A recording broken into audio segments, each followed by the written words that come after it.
Hello and welcome to an episode of Finding Hope. I'm your host, Hope Taylor. I'm a psychic medium located in central Pennsylvania. And it's been about a year since I've had my podcast updated.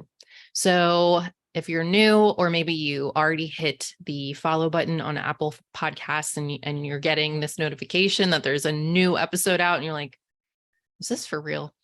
I just want to thank you for being patient with me. I really needed to take that time off to explore what it means to live an inspired life. I had a really great, consistent run, I want to say, from October of 2020 till the end of June 2022. And for a first time podcaster, I really didn't know what to expect. And if you all hung in there through that entire journey, you'll know that I went through a lot of big changes. And I moved houses. I ended up getting COVID pneumonia. It was a really long recovery, even though I did an episode on COVID pneumonia and how that affected me and what was still going on. I probably didn't consider myself out of the woods until the fall of 2022. And that really was why I needed to take a step back and really listen to my internal guidance as far as, just checking in with myself and what I really needed to focus on and heal. And not only it's funny. It's like, and what happened was, it's crazy. It's so crazy because that break was, as hard as it was to feel like there was a part of me that was letting my audience down by not providing a weekly podcast, knowing that I've gotten so many emails that, have thanked me for putting myself out there, for sharing the hardships that I've gone through. And even though that I'm in this place of a spiritual awakening and like living a very spirit-led life, there's always going to be challenges. There's always going to be new healing opportunities. It's ongoing. And I felt like this episode was really a good way to kind of catch up on the last year and all the opportunities that I had, things that I didn't allow myself to do in the past, and how I was able to show up not only for myself, but for my daughter as well. My daughter is a senior this year in high school. And many of you that are parents, or even just being alive on this planet, that the time with your parents is short-lived, right? And how my work with spirit shows me in a multitude of ways the impact of how our decisions, how we're showing up for our kids, how that literally sets the tone for,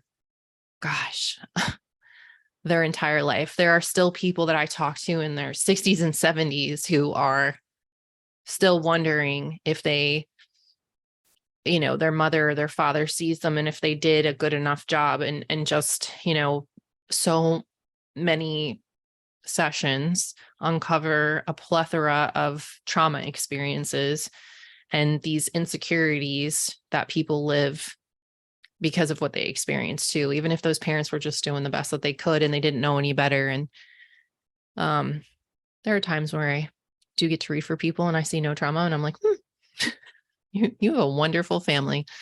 But I'm in this arena because I want to help people with healing. So of course I'm going to have the opportunities to help people with their healing. And it's very difficult, but I would be just completely, it would be silly of me not to learn from what messages or experiences that I'm having through these readings. And when I recognize how I can do better as a parent, I need the opportunity to show itself, present itself, and then to choose, right? We always have a choice. And I will say that I'm grateful that I quit my job when I did. Although it was scary, I have created this amazing life where I get to go to the gym in the afternoon if that's what I want to do. And it doesn't mean that I don't work really hard. I'm a very hard worker. I just get to create a schedule where I'm able to do things when I want to do them and when it feels right or feels good or they have the most energy to do them. And one of them is work and the other is, scheduling the activities that really are good with my keeping myself balanced and keeping myself healthy and doing all the things. So with that being said, in July, I really enjoyed my summer with my daughter. So July, August, September, I took a couple trips. I went to Boston. Boston is so beautiful. I scheduled a trip with my adopted family. I met my mom and my dad over there. Charlee flew on the plane. Charlee, if you don't know Charlee, she's my friend. She's 5 years old now, but she's very well trained and she was phenomenal in the airport and the whole airplane scene. And, nobody seemed to be bothered by her. In fact, they seemed to love her. And she just did so amazing.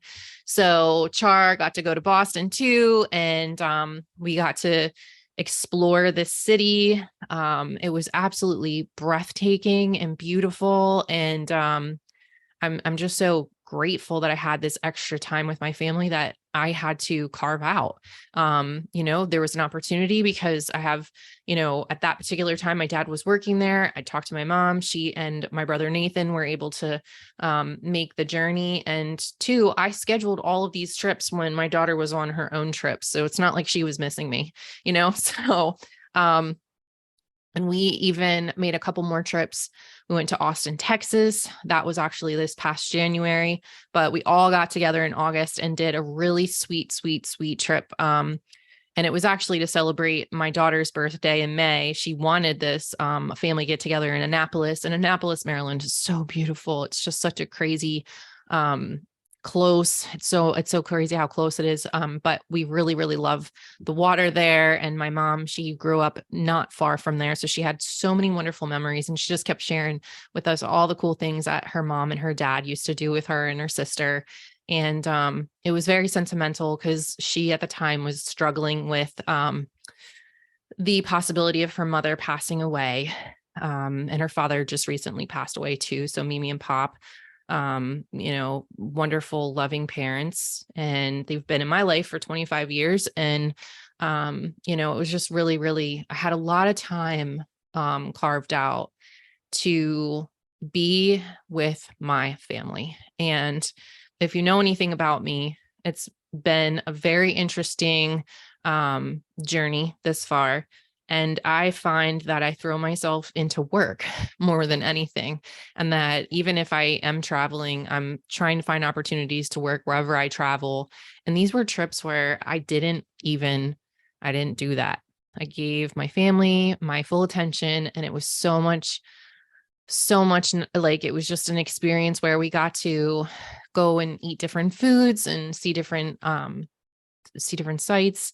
My mom thinks it's hilarious to try to take me to places that are spooky, and it's not. She signed me up for a ghost tour in Austin, Texas. I didn't make it through the whole thing. I Ubered back to the hotel and left them there. So it's not that it was scary. It was lame. It wasn't my thing. But yeah, so the fall came around and September was a really difficult month for my family.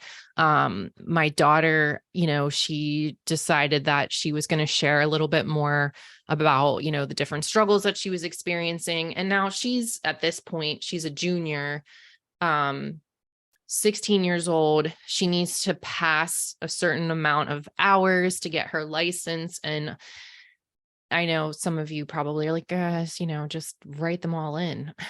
And it's something her dad wanted to spearhead with her. She was a little nervous driving my Jeep. I have a big Jeep, and he has a car. So they were kind of working on it, and I didn't want to step on, their toes, and give conflicting advice with driving, because it's so crazy. It's like kids who live in two different homes, like you really have to think about the fact that they have like two different lives. Like, these are the rules at this parent's house. These are the rules at this parent's house. Like, this is how the schedule goes, whether it's dinner or laundry or who makes your bed.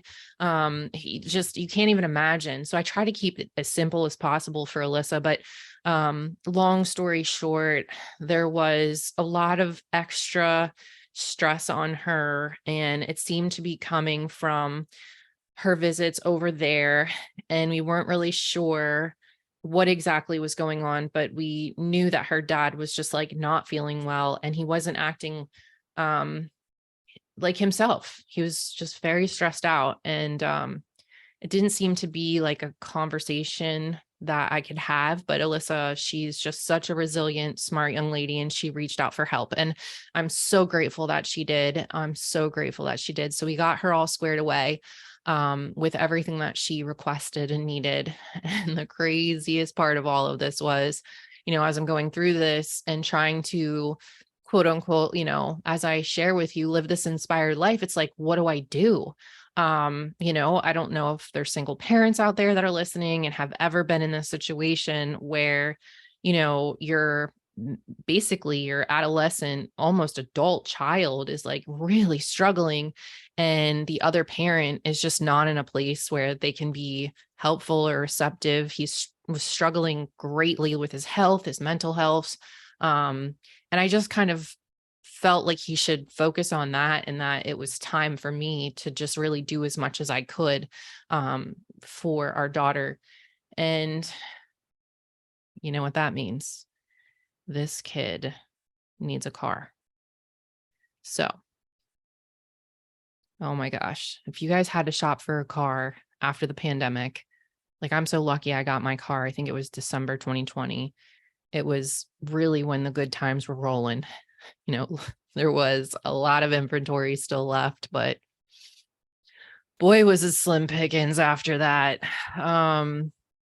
So it's interesting. Uncle Charlie is the one that used to always help me with my car shopping. And as many of you know, Uncle Charlie is the reason why I'm here today, because he was such an incredible impact on my life. When he passed away, December of 2015, that's when I realized the impact of grief and how heavy and paralyzing it can be. And knowing that I had spirit communication, I had to do something to help others with that. And that's the whole reason why I'm here today. So here I am on my little journey to buy my kid a car. And that just seems like an impossible feat.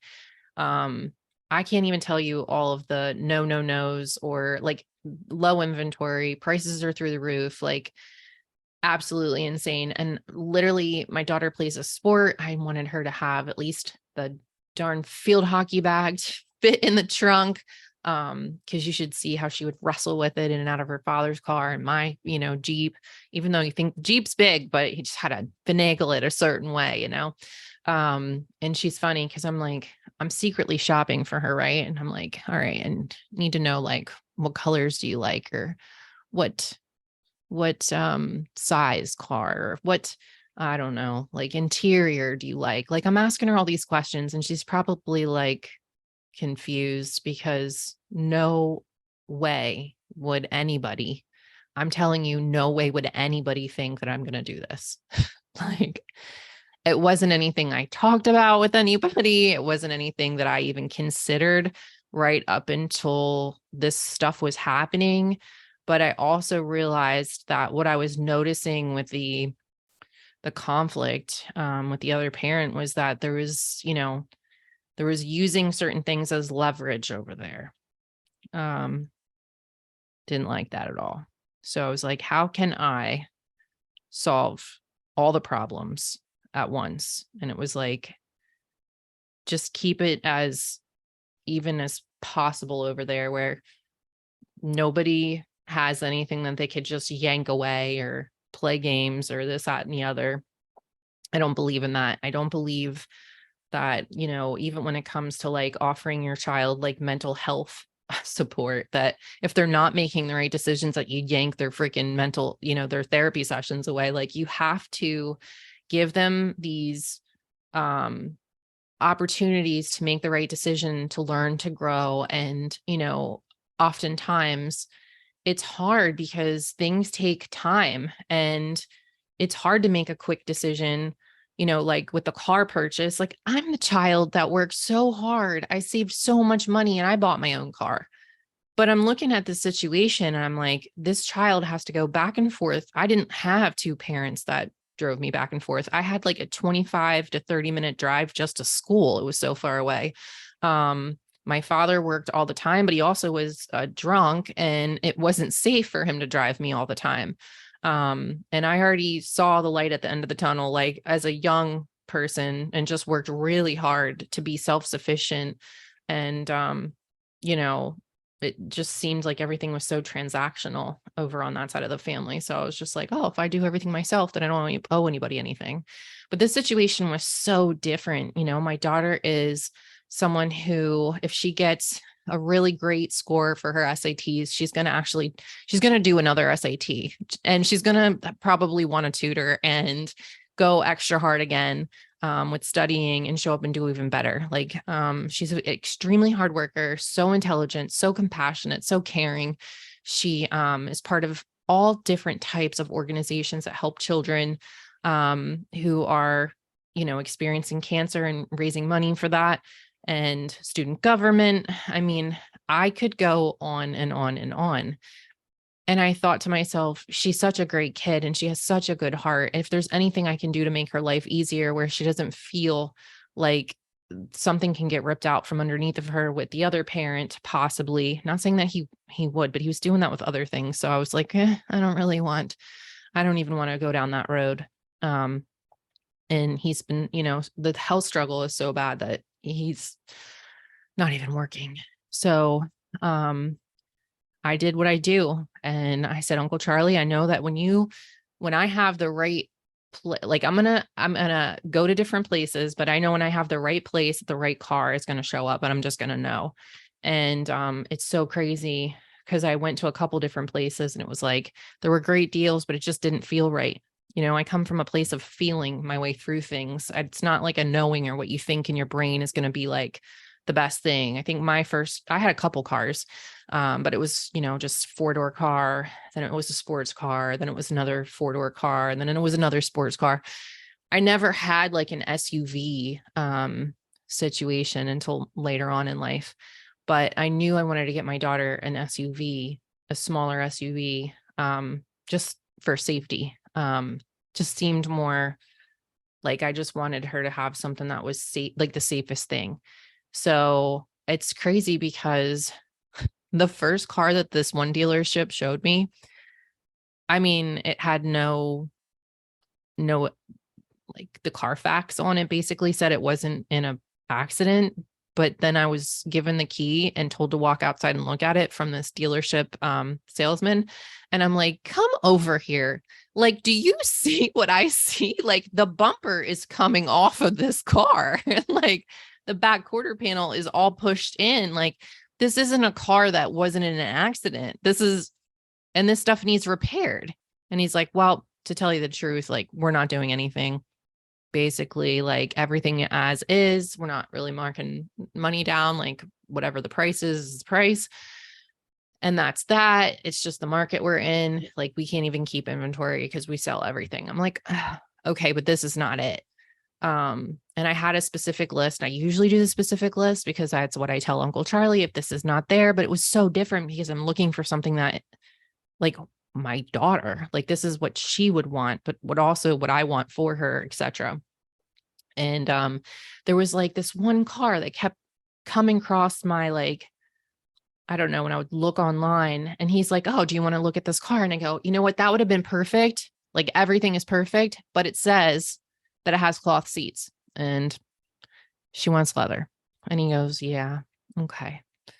So I leave and I don't get the car that's basically falling apart, which was the right make and model, but it was even low mileage. It was everything that I wanted, but it was just not right, obviously. And it's crazy because I guess I come back to look at a different one. And I'm like, can you just show me the one that you were going to show me? Because I can't get it out of my head. Like, I just don't understand why I keep thinking about it. And he pulls it up. I open the car. And don't you know, they mislabeled it as leather seats, or cloth seats as leather seats. And I get in the car and I took it for a test drive, and I drove like 2 other models of the same exact car. And I'm like going down the highway, and a surge of fucking love just hits me so hard that now I'm crying. And I knew that was my uncle. I'm like, this is the fucking car. This is the one. This is the one. Unbelievable. So I'm driving and I'm like, oh my God, this car like even handles better than the other ones. It was so crazy. So I go back to the dealership. And I already had like my letter with whatever I was going to do, like what I was putting down, what I was financing, whatever. And we just made it happen. And she was not with me at the time, but I figured out how to get the car and smuggle it into the garage so she couldn't see it. And the coolest thing was just bringing her over and telling her, just like, look in the garage. And she had just gotten home from like something with field hockey, because I remember she was wearing her uniform, and she's, got her little peaky hands, and she's pressing it up against the window, and she's looking, and she's like, oh, and it's the right color. And she's like, oh, I can't. So you brought it home so we could test drive it? And I was like, nope. And she goes, well, what are we doing with it? And I was like, that's your car. And she goes, oh my God. Oh my God, Mom. I cannot believe that this is my car. And she was so grateful. And I'm telling you, so she's had this car now since September. She didn't officially get her license until the day before Thanksgiving, which is like the most dangerous year to be out driving. And she just takes such great care of it, and she keeps it clean, and she just like respects it so much. And she has a little nickname for it, which is the cutest thing ever. And she really doesn't ask for anything. Like, she fills it up with gas and does the whole darn thing. But yeah, she's very, very grateful. Her dad was shocked. He's like, I just couldn't figure out how I was going to do it or how we were going to do it. And was grateful that I took care of it, and that, he didn't have to, focus on that and focus on other things. And, if I didn't literally leave my job when I did and work so diligently on building this business and building, trust with my community, and I know I wouldn't have been in the position that I was in to take care of her in that way. And I'm grateful. I'm grateful I took those steps. I'm grateful my Uncle Charlie showed up to help me with the right one, so I wouldn't second guess myself. And, I'm like the last one that should be out car shopping. Oh my God. But I know she's in a safe vehicle. It had low mileage on it. It'll last her a really long time. She takes great care of it, and she's safe. And, I'm just grateful. I'm super grateful. So that pretty much was our fall. And then we had a really interesting winter time. I definitely kept feeling like I had more energy, like the pain that I was experiencing even in the fall, because I still was experiencing like intermittent pain from the pneumonia.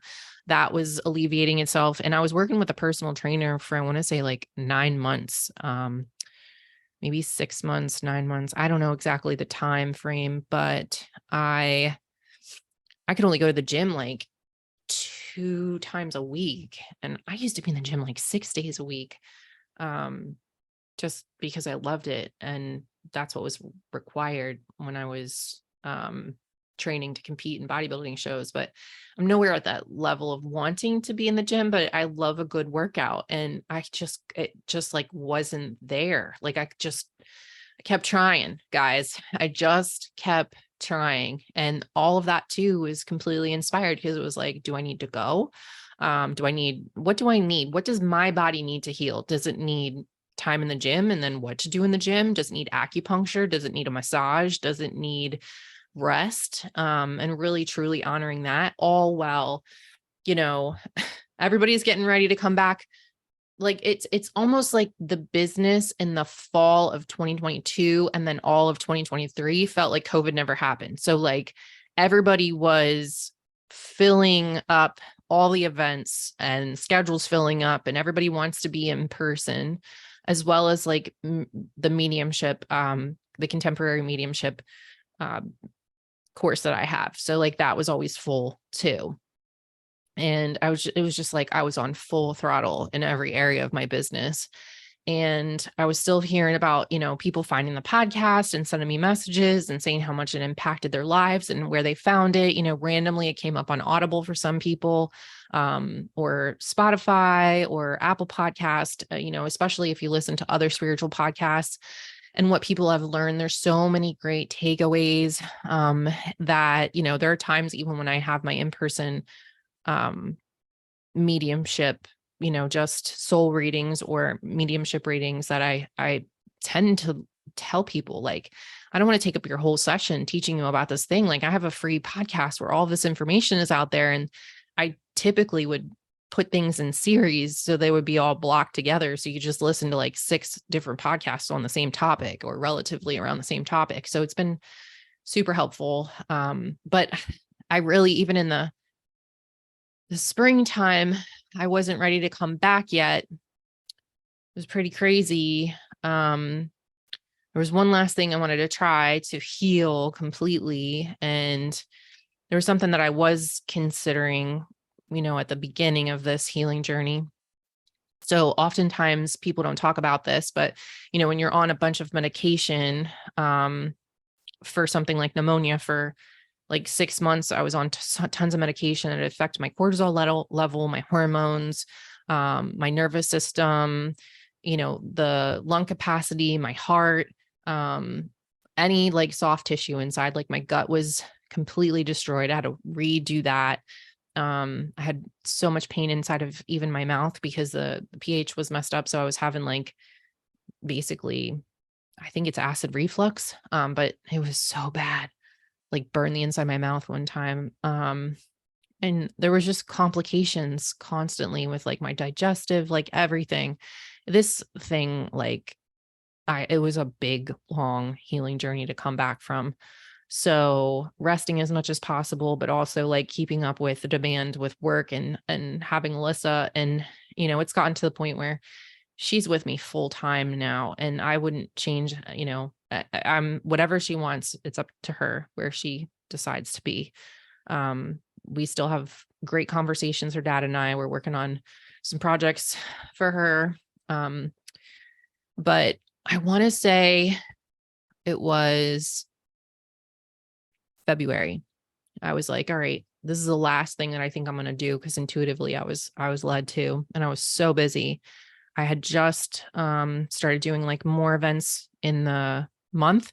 And then I was booking like bigger events. So I started like doing group readings at restaurants. And my first one was scheduled for mid-March. And at the end of February, I had an IUD removal.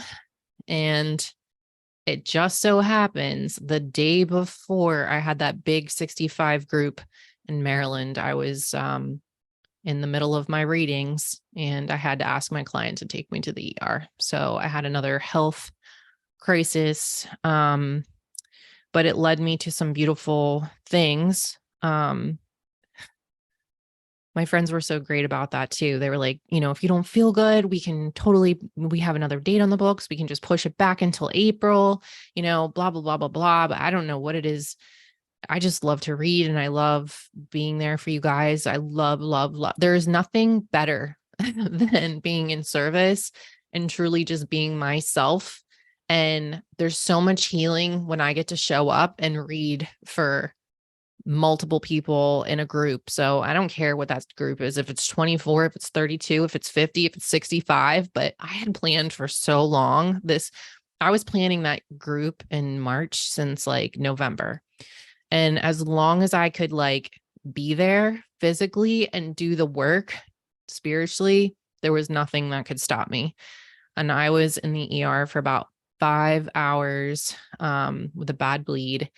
And basically, I was sent to a surgeon And when I came home, went to the surgeon, and the surgeon was like, yeah, you have this condition. It's pretty common. It happens in people around your age. And I just was really concerned with the fact that he was recommending removal of my entire uterus because I'm not in any pain whatsoever. And literally, like, I only had that bleeding thing happen like for a couple days and then it was done. So I thought, could it be possible it was just like a huge hormonal swing or like something just kind of clearing itself out after all the changes I went through with the COVID pneumonia and whatever that could have like how it affected that? I don't know. I just kind of was continuing to try to work and like not make these decisions based on like this knee-jerk reaction, right? When someone tells you, especially after I basically have PTSD from the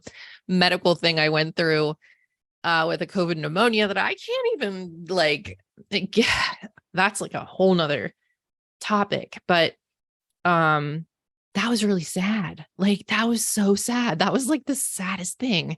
And I said to him, I'm like, I'm not sure I'm done having kids. Like, I always knew that I was going to have more kids. I always knew that I was going to have more kids. So I am not okay with that at all. And like, literally I got in with that doctor less than a week that I was at the emergency room. So that was really helpful because then he sent me to a fertility specialist to do all of the tests required to see if where the fibroids were, if they were impacting the function of my ovaries and my uterus, which was so helpful. So I went down that road. Meanwhile, I'm over here. I'm going to every obligation that I have with you guys, like every single group event, every single reading that you all signed up for. And usually you have me booked out a couple months at a time. And nobody has a clue, like what's, like it's not taking away from the experience, if that makes sense. Like that event at 410 Social that was with 65 people, and we had it catered and open bar. That was such a dream of mine to do with my friends Alex and Brandon and Marcos, and his girlfriend's also named Alex. It was just phenomenal. Like, you guys don't even realize how much you lifted my spirits up by having that and showing up. And the next one sold out very quickly as well. And I was there again in April, but that was after me and Liz went on a week-long college tour.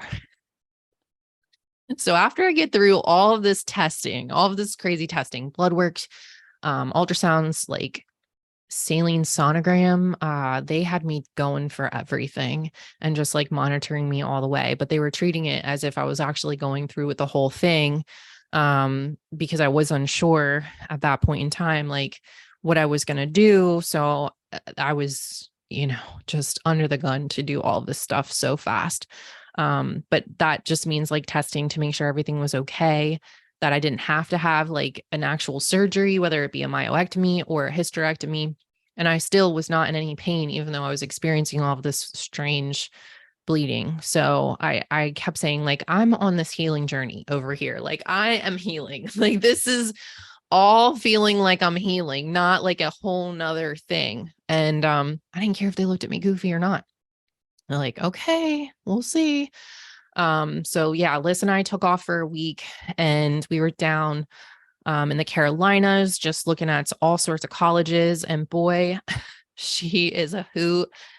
We had so much fun. It was the most amazing time together with her and I, and we could just be in each other's presence nonstop every single day for 7 days. And there's literally no problem. Like, we're like little besties. She wants to do certain things. I want to do certain things. She's just really going with the flow. And, me wanting just her to have the most coolest experience. I just go along with whatever, even if I don't feel like it too, because I'm not the best, like with like planning things or like being on quote unquote, like geographically, I suck, guys. Like, oh my God.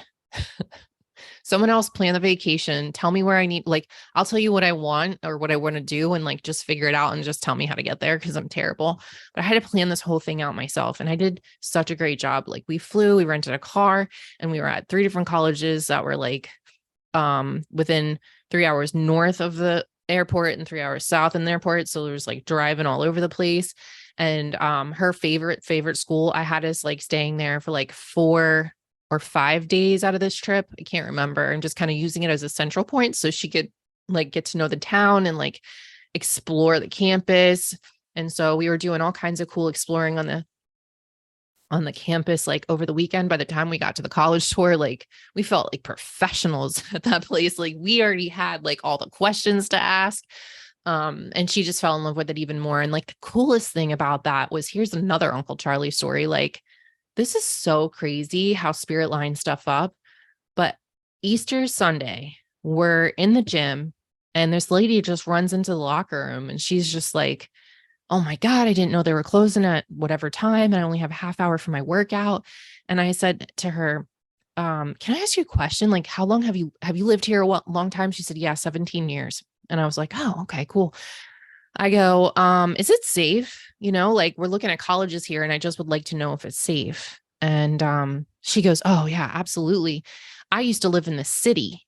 This is so safe. I'm here as a nurse, da da da da. And it's, yeah, I wouldn't worry. And I go, oh, you lived in the city. Oh, that's interesting. I said, well, I used to live in Jersey City on Kennedy Boulevard. This woman she just like dropped her jaw. And she goes, well, I didn't actually live in the city, but most people wouldn't know. Like if I said like comparably like Jersey City, but she goes, I lived on Kennedy Boulevard too. Where were you? And I was like 3625 Kennedy Boulevard. And that's my uncle's old building. That was in the family, like generations before he even had it. And like, I think that was his grandfather's. And I think his grandfather and my great grandfather were brothers. So she says to me, I was the building across the street. I was like 3825 or something like that. And I go, do you know my uncle's building? And she goes, that's the one with the bar in the corner. And I go, yeah. She goes, small world. I was like, I feel like my uncle sent you to me to like, of all people to ask if it's safe here. Like, I'm definitely believing that this is safe now. Like, unbelievable. I could just feel him around me. And I started to like cry. She walks out of the room and I just look at a list and I'm like, I have not felt Uncle Charlie this close to me in a long time, in a long time. And, you know, the craziest thing about this too, as I was really rooting, this is so silly because it's such a beautiful and perfect school for her. But, UNC is a school that she really wants to get into, but it's a really hard school to get into. And I always called my uncle UNC. I didn't call him Unc, but I would always call him UNC. Anytime I texted him, wrote him an email, sent him a letter, sent anything to him, it was always capital U, capital N, capital C. It's crazy. Crazy. And that's the school she wants to go to. And yeah, all of that. So like, guys, like I don't believe in coincidences. I just believe that everything is just, you can see so much support and so many different signs that are headed in the right direction. And you can also see like when it's time to move in a different direction, that this is no longer for you for whatever reason. And I say it like that because at this particular moment, you know, I'm trying to look at colleges for my daughter and get her squared away over there. And I'm thinking, you know, at this point, like she's just going to be back and forth with me and her dad. And I work a lot at the shore and I really like to have a place at the shore. And, you know, I was looking at different places with my one girlfriend. She's in commercial real estate, but has great connections down there. Was really getting to know the area better and like where I'd like a spot, etc. And then when all this stuff happened with like the bleeding and the doctor's visits and like, oh, we want to take this and I'm not sure if I'm ready for that. Or I understand that like my kid, I'm gonna have one going off to college soon. And I never thought in a million years that I'd be in a situation where it'd be like, well, you got to hurry up. Like if you're going to do it, you got to do it now. But it's so crazy because in this whole time period of me like trying to make this choice, I saw it was like quantum healing and quantum like time change. Like it's like timelines changed. Like all of a sudden, like going to the beach was no longer an option. Like even the office that I used, that person for personal reason, like had to let her office go. There was something else that happened down there that was crazy eerie, like things just not being as easy or working out all the time the way that it had been. And I could just tell that it shifted completely. Like everything was for that. And then all of a sudden it was just like, nope, stay put, take care of yourself, work on your own health, work on your healing. And two, all of the business that I was doing in my local area really started booming big time too. Like I noticed a huge increase. It's crazy. Like you can't F it up, guys. Like you just have to pay attention and not think that like, oh, because this has always made sense. This has been the 2-year plan, da, da, da, da, da. Like I'm going in this direction. And it was like a lot of things changed. A lot of things changed. So yeah, just focusing on, my health, getting myself all squared away, making those big decisions. Like, what are you going to do?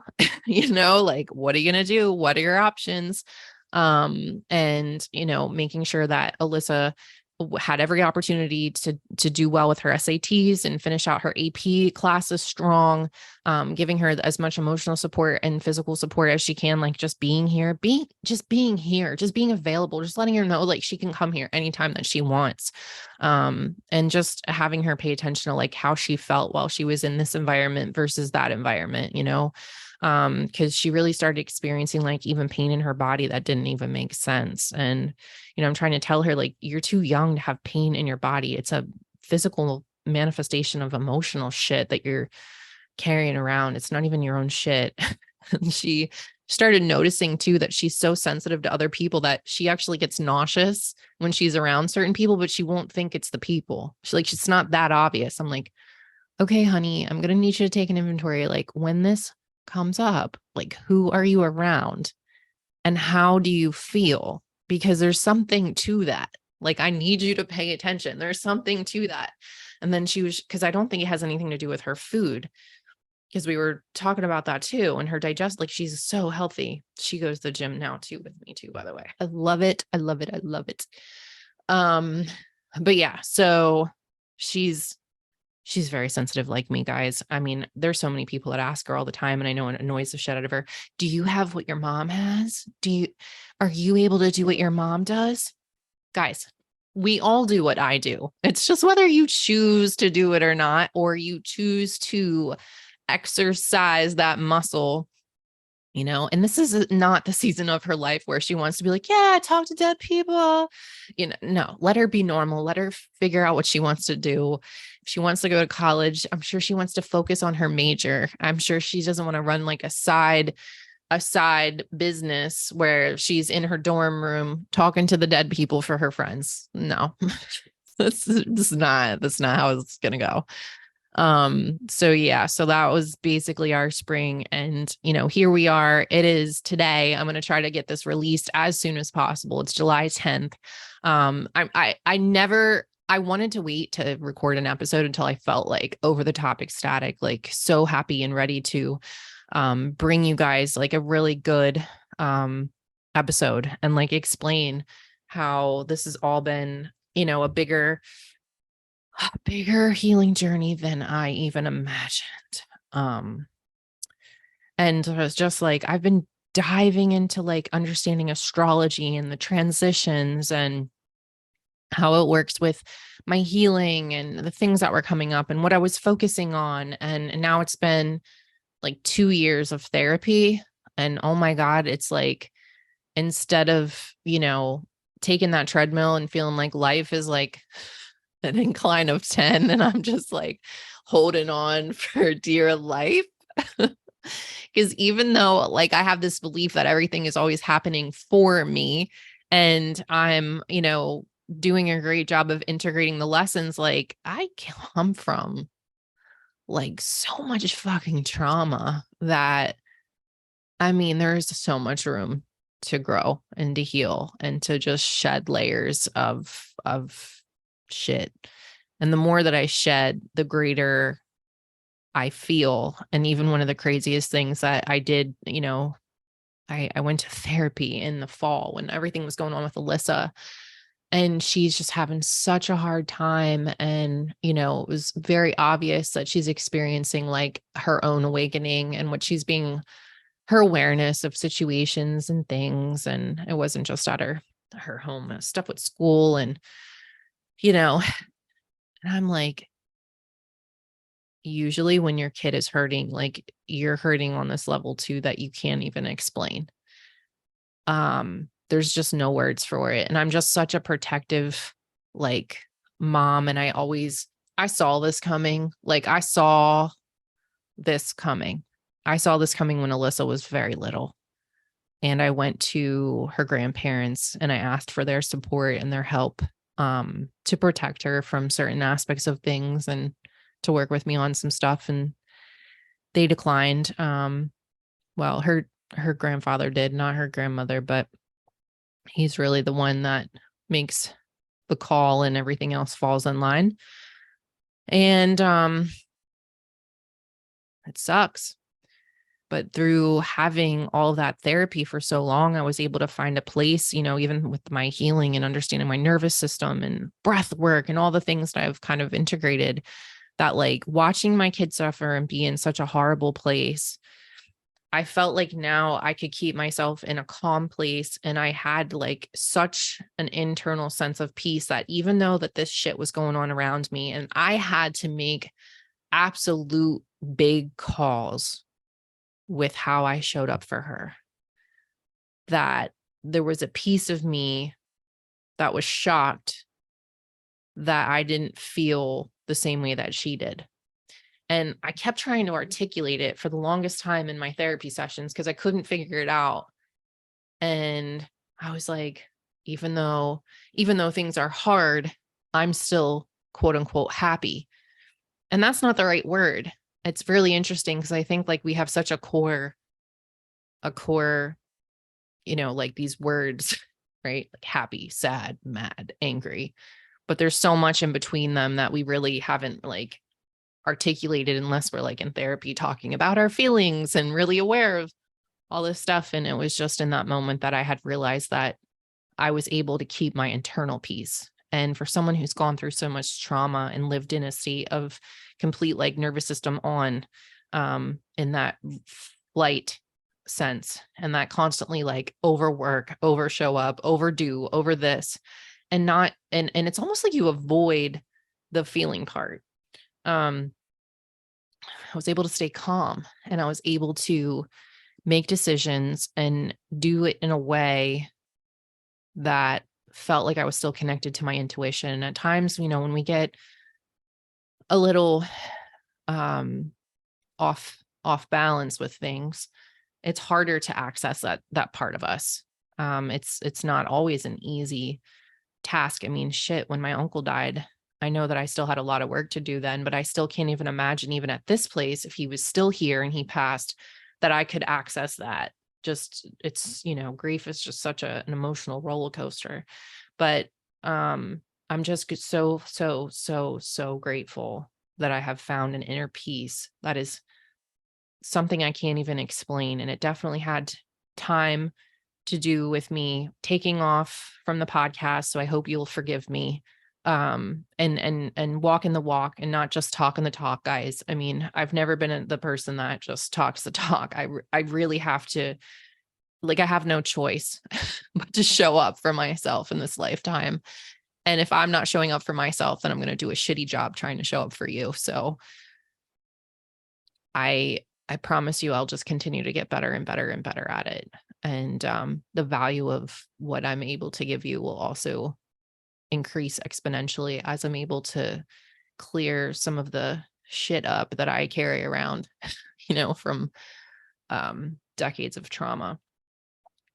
And, I'm happy to say that I made a lot of progress with the contemporary mediumship the whole thing is available on demand right now. Like anybody can access it. It's not like you have to apply and then like go through this screening process with me. And I'm, only able to take like a handful of people.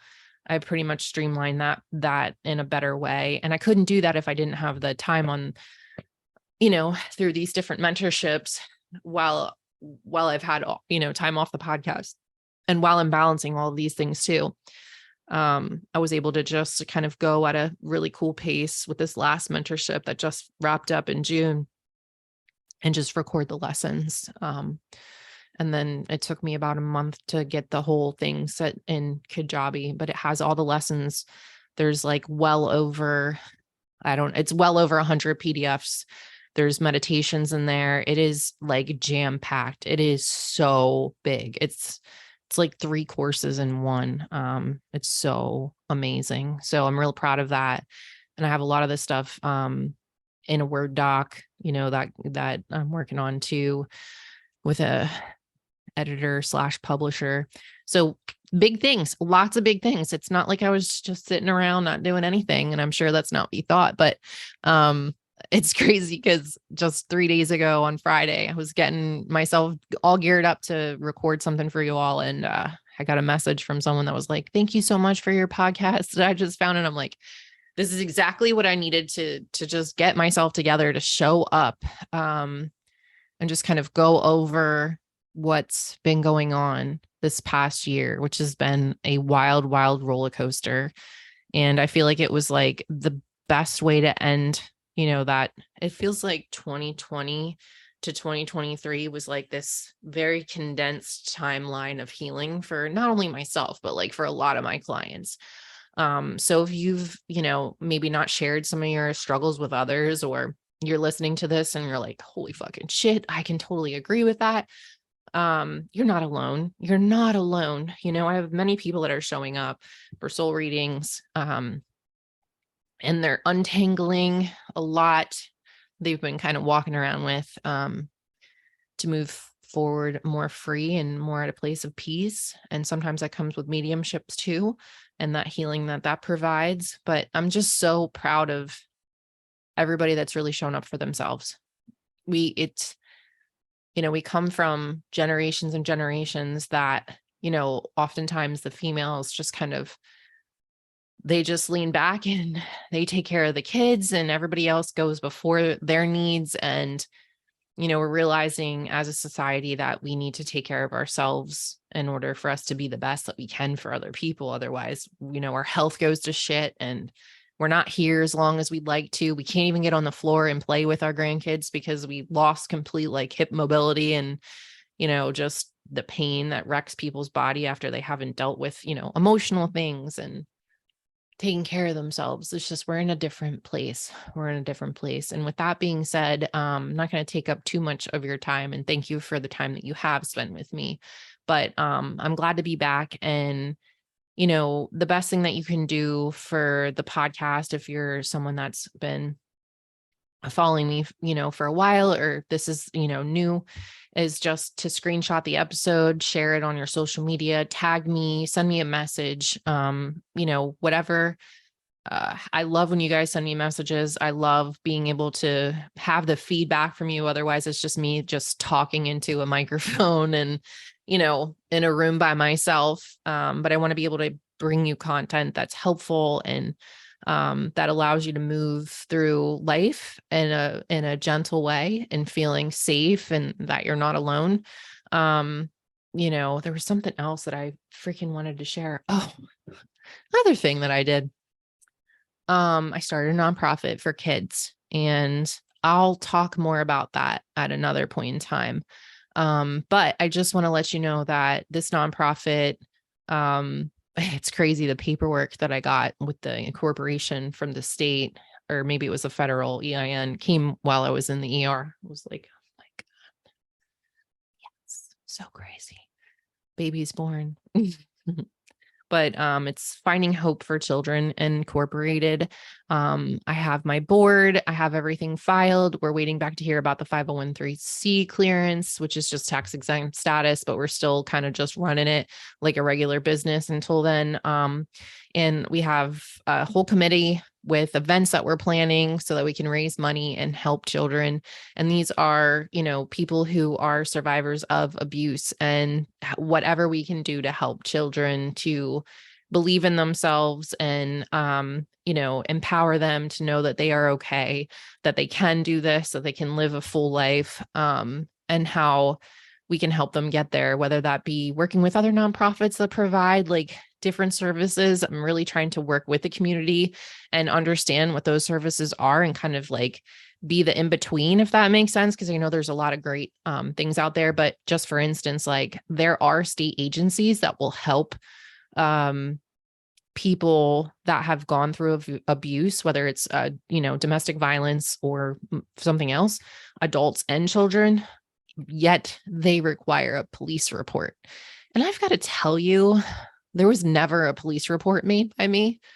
I did not go to the police until I went to the police. And I was making sure that I was safe before I went to the police. Like, I think I was out of my home at least a full month before I actually showed up at the police officer's office, the state police, and turned my dad in. I needed time, like, to get my thoughts together and to realize that I was okay, and to talk to grown men, strangers who literally you've never even spoken these words out loud, and now you're going to tell them your whole life. I mean, it takes a lot. It takes a lot, especially if you've had no prior help at all. So I'm grateful to the family that allowed me to stay with them for a month and try to get my shit together in order for me to have the courage to talk. And one of the things that did happen, the reason why I had to leave my dad's was I was going through a nervous breakdown. I literally had my throat close from not speaking up. I would go to school and I would try to ask questions in class, like I did it all the time. And literally I couldn't get a word out. And I was so confused. My brain just let tears stream down my face. I don't know if I was embarrassed. I don't know if I was just heartbroken, like, because I couldn't fight the fight anymore. But I remember walking up to the most compassionate, trusted teacher that I had. I had him for all 4 years. And he said, gosh, there's something not right. I just need to know, like, what can I do for you? How can I help? And I had to write a note on a piece of paper because I couldn't even speak. And my eyes just cried and cried and cried, and I'd have to leave school. So, some of these nonprofits, I understand that they have to do things the way they have to do things. And there's all these, I'm trying to just understand it, guys. I'm trying to get my head wrapped around it. I haven't been in a position to be strong enough to handle all of the different things that I might come across, in this position. But I know that I'm in a place now where I have a team of people that will help me vet, and, work with those that are needing assistance, where it's not just going to all fall on my shoulders. And I'm, so incredibly grateful. The areas of focus that physical areas of focus are going to be here in central Pennsylvania and Dauphin and Cumberland County. And then I'm going to also work in Maryland in Worcester County. Like Ocean City, Berlin area. So I work a lot in those two areas, and I have for quite some time. So so I'm really excited to share that with you. The website should be up and running soon. I'll share more information as I can, but so that's what's been going on. As far as everything else, of course, as I go through the journey and I know I have more answers, I will share my journey with you and what I've learned along the way. But I am grateful to have such a supportive, loving audience, and to come back and say hello and to tell you I missed you and tell you I love you. And I've been thinking about you guys, and I hope that, that we just can continue the ball rolling. And maybe it's not something that happens every single week on a Wednesday, but I, as inspired, will continue to put out some quality content and maybe do a couple mini series and, just have some teachable moments and connect with you. So thank you so much. I appreciate you. I love you. I hope you have a great rest of your day. Thank you so much.